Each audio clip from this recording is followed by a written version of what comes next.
I'm Dorothy Stroud. I'm from Massachusetts, actually, and I'm 97 years old. I was born in 1921.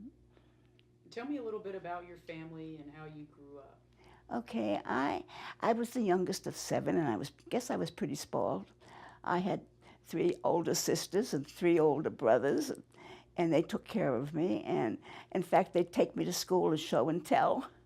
And finally, my father died, and we had to move from a little town and into the city. And that's where I went to school, into Worcester. I was born in Auburn, but I went to school in Worcester. When I was 21 in 1942, I decided I was thinking about joining the Army. They had started advertising, and it was very early on in the time. It was all pretty new. And my family, my brothers and sisters all said, don't do it, don't do it, don't do it. But my mother said, go for it. She was a very strong woman. She raised us because my father died. So I did, and I've never been sorry. I have a jillion memories, some of them good, some of them awful, but most of them were worthwhile. So tell me what it was like packing your suitcase, getting ready to get on the bus. Did you get on a bus or a train? How did No, you I get went here? on a train. I went to Springfield, Mass, from Worcester, where we had a physical, and they evaluated us before we went into training. Then we went to Des Moines, Iowa, and everything was so new that we were training in men's overcoats because our uniforms hadn't come in yet, and they were just hanging, dragging the floor, but it kept us warm. And it was all new. Part of the training was done at that time with men because there weren't enough women yet available to do this. They were all pretty new, like I was new. And it was fun. And I left there. In fact, one of the things I need to tell you is I didn't know I had a New England accent. I didn't know I had an accent. Everybody where I live talked like I do. But this woman, one of the recruits, was following me around in the PX one day, and she made me kind of nervous because my brother said, you don't know who you're going to live with. You don't know what kind of people you're going to be with. And so she made me kind of nervous, and after that was over, the next morning I was at the sink getting ready to go get dressed, and she was beside me, and she said, "You're the lady from the PX." And I said, "Yes." She says, "You talk just like Mrs. Roosevelt." She was following my accent. She was following my accent. So anyway, it went on from there. What do you want to know? Where do I start? Tell me a little bit about why you chose the Army over maybe like the Well, women of at their. that time, it was the only thing ready. It was. Uh-huh. It was the only thing then. Can you talk a little bit about the roles of women in the very beginning? What was available to you? Well, there wasn't a lot. There wasn't really. I was a clerk typist, so that's what I got into. And some of the women, some got into cooking, there's kitchens, and some drove trucks. But other than that, there wasn't a heck of a lot. Uh, we had values that they set us up with. The quartermaster set us up with the quantities of things for supply that men used. But we were women, and it became a problem, especially toilet paper. You know, we were always running out of it, and so finally they had to go to the headquarters and raise a lot of fuss that we needed more supplies. But this was all new, and I feel like a pioneer because it was all so new. But anyway, you asked me some questions. What was the barracks set up like? How Well, was it structured? for the training, we were in We were in a place that had been artillery, not artillery, but they had horses. They used, we were in, I can't think of the word. It's my Like age. the cavalry? We were in where they had horses, where they kept horses. What Like do they a call stable? Stables. Okay. That's the word. I couldn't think of it. We were living in stables, but it was clean. You know, there was everything had been removed, and it was just bedding. It was all open living, just beds and trunks and footlockers and a thing to hang clothes, and everything was really pushing and very, very, very strict. I learned to really be organized. Believe me, I am, and I still am. I'm still organized. How did they advertise to get women to join? How did they recruit? You know, I don't remember. I guess I heard. Well, we didn't have TV. You Right. know, we didn't have TV at that time. I don't remember. I think probably in the movies. You know, during the news hours. You know. Right. Maybe in the paper. I don't remember. Where did you go first? When I you went to got Des Moines, Iowa, for my training, and from there they sent me back to Boston. And we lived on the top floor of the Boston Men's City Club. It was really a restricted area. Women weren't allowed up over beyond the first floor for the men. But we had the top floor, and we were going up and down in the elevators with these old men, and they'd just look at us real sunny, real funny, you know. But we stayed there. We set up a system of aircraft warning. They had big charts, big tables, and we could, every time an airplane came on in the area, we plotted it. If there was an airplane up there that wasn't known, wasn't a value, one of ours, they sent up a fleet to take care of it. And we stayed there about 6 months, I think, and trained civilians to do this as volunteers. And from there, they sent us to Camp Polk, Louisiana, which was just a rebel depot. It was just to reassign people, groups of people, to other places. And from there, I went to Orlando, Florida. It wasn't Disneyland, and it was just plain Orlando, Florida. It was a little air base. At that time, the Air Force was part of the Army. So I was in the Air Force part of the Army. And it was great. I loved it there, but I decided I wanted to go overseas, so I volunteered for Europe. And I got it. And I went and took, and then I had to take additional training.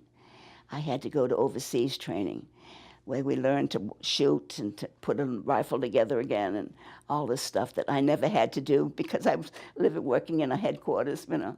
But anyway, we went there, and then I crossed the Atlantic Ocean in 1944 on the Queen Elizabeth. She's the sister ship to the Queen Mary.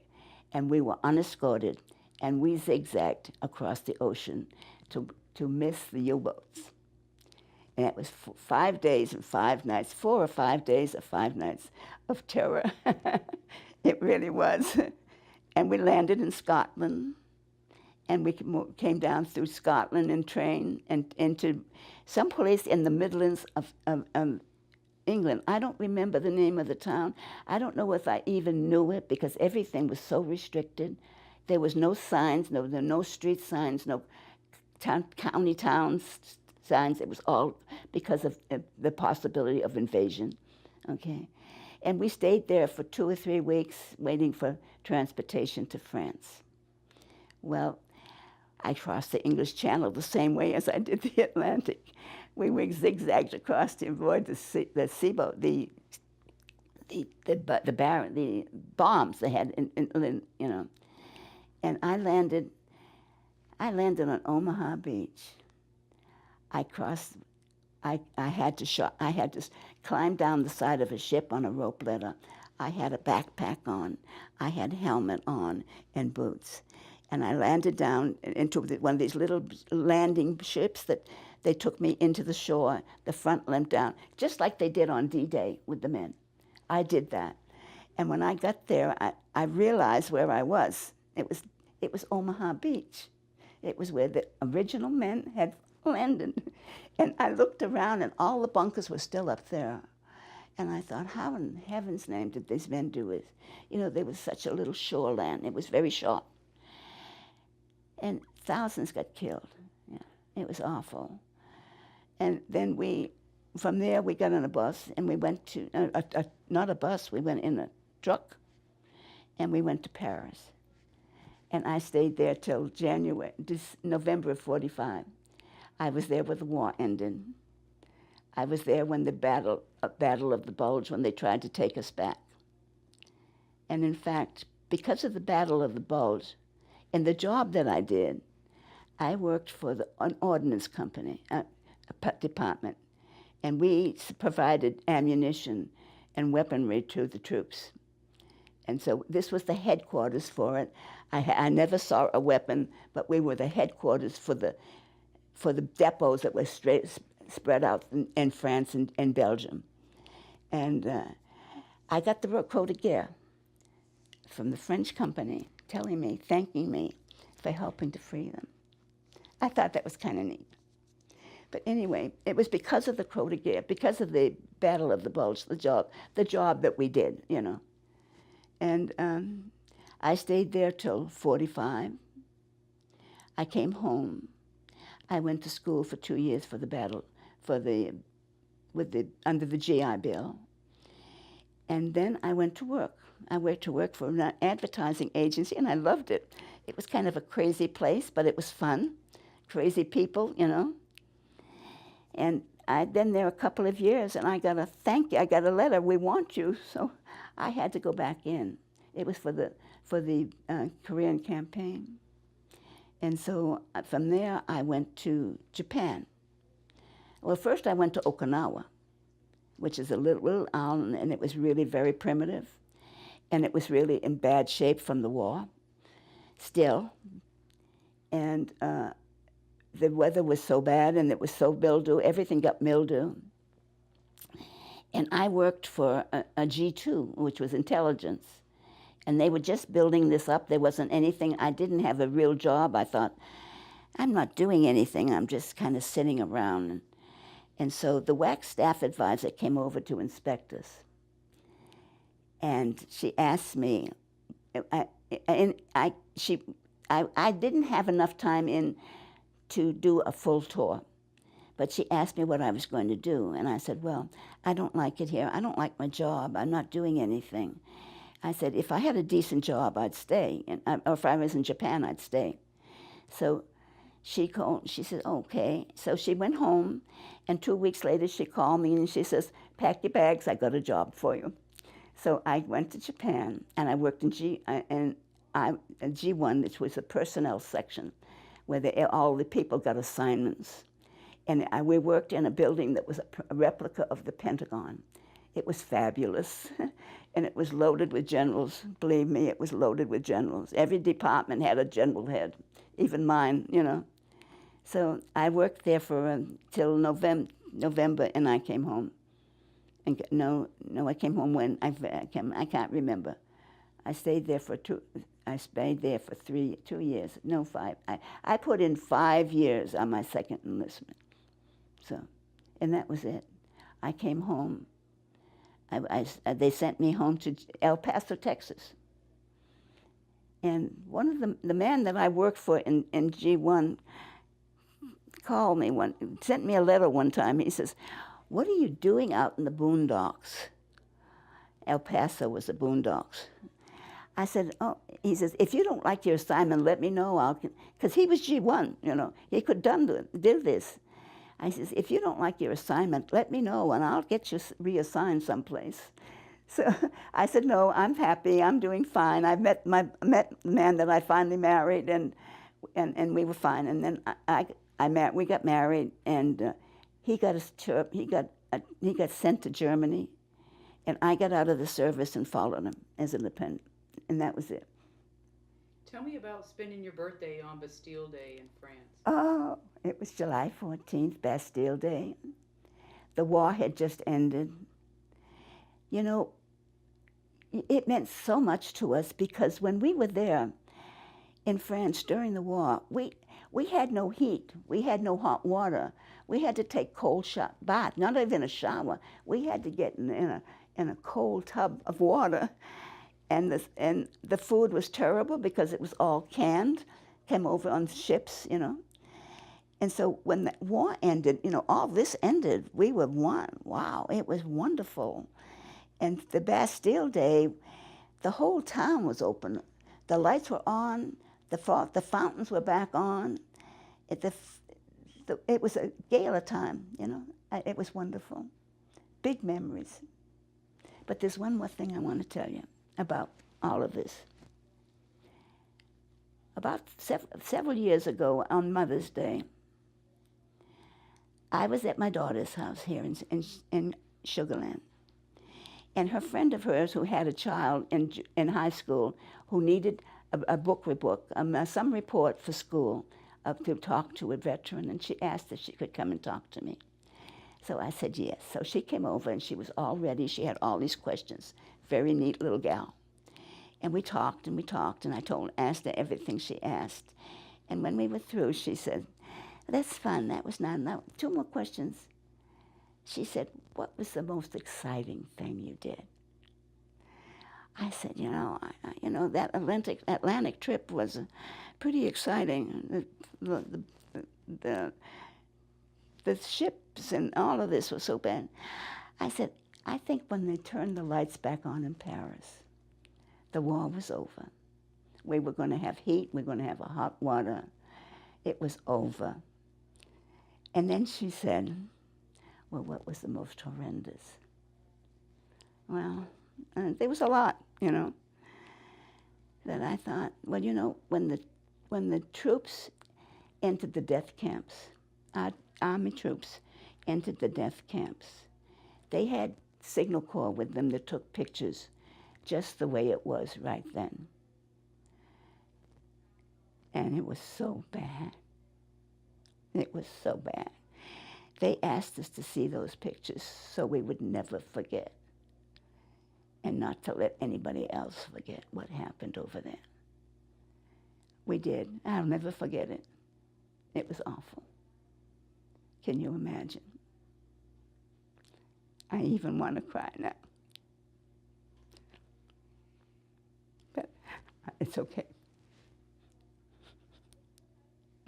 It was bad.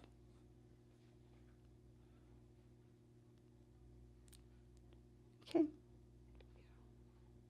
Do you remember in 1948 when President Truman signed the bill, finally recognizing? I don't remember that. You don't remember that? Mm-mm. Tell me about the other women that you served with. What was it like being friends with them? Oh, well, they were wonderful. Well, some of them I liked, some of them I didn't, you know. We became good friends. I had a buddy when I left. When I went to overseas training, I met a young woman. They cut my orders early, and I was there 2 days before I was needed. And another woman was in the same situation as us, and two of us were rolling around in this great big empty barracks. And we did things that we went out to lunch together and that type of thing. And she went on the ship with me. We went to France together, and we worked in the same computer, same office. We stayed together all through this time. Her name was Gates. I called her Gatesy. She called me Dryden. That was my last name at the time. And she was wonderful. We were the best of friends. And I kept in touch with her for a long time. And then she got out and came home and got out. And then she went back in again, and then I lost track of her. But yeah, we had a lot of nice women. Some of them I didn't care about. You know, some of them in civilian life I wouldn't have wanted. But it's life. It's life, you know. Didn't you find it that way? Yeah, I mean, there've always been people that I've liked and Uh-huh. disliked, but in the military, I mean, so Yeah. long as you did your job, Uh-huh. it didn't matter if I liked you or not, Uh-huh. and I had to work with you. Yeah, I know. It's I mean, I've always been able to make friends and do things. I've always kept kind of busy. I like crafts, and I read a lot. Uh, Golly, here I've made up jewelry here for years. We kept busy every day. It kept me young. Right. It kept me young. What did you do on the ship while you were crossing the Atlantic? How did you all? Prayed. Well, we played cards a little. We played cards. That was about all we had. Were you stacked in the bunks four Uh-huh, high? uh-huh. It was the Queen Elizabeth, though. Right. It was a big ship, and it went fast. That's why we were unescorted. How many other women were on the ship with you? I'm sorry? How many other women were on the ship with you? I don't know. There's a lot of us. Wow. There was a lot of us. What was the food like on the ship? Terrible. It was awful. It was English food. Oh, oh yeah. Yeah. We always had tomatoes for breakfast. I can remember that. Tomatoes for breakfast. What do you think about the initiative now to recognize the women's issues in the military? Looking back, have things changed? I know things have changed, obviously. Things have changed so much since when I went in that I really can't. I can't complain. I can't, because when I went in, it was not a career. It was something temporary. There was no thought about staying in and retiring all the way. I think it's wonderful that they're doing this. I think it's just ideal for women, especially women who can't go to college. It's a perfect opportunity for them. I couldn't go to college. I was one of 7, right, right after the Depression. This was back in the 30s. So there was no way. A woman in that days, and where I came from anyway, it was considered a waste of time. Coming out of the Depression into the war, do you remember that time? Well, yes, things picked up. We had at one time there was a lot of people without a work, without food, but it turned around, and people were getting jobs and living better.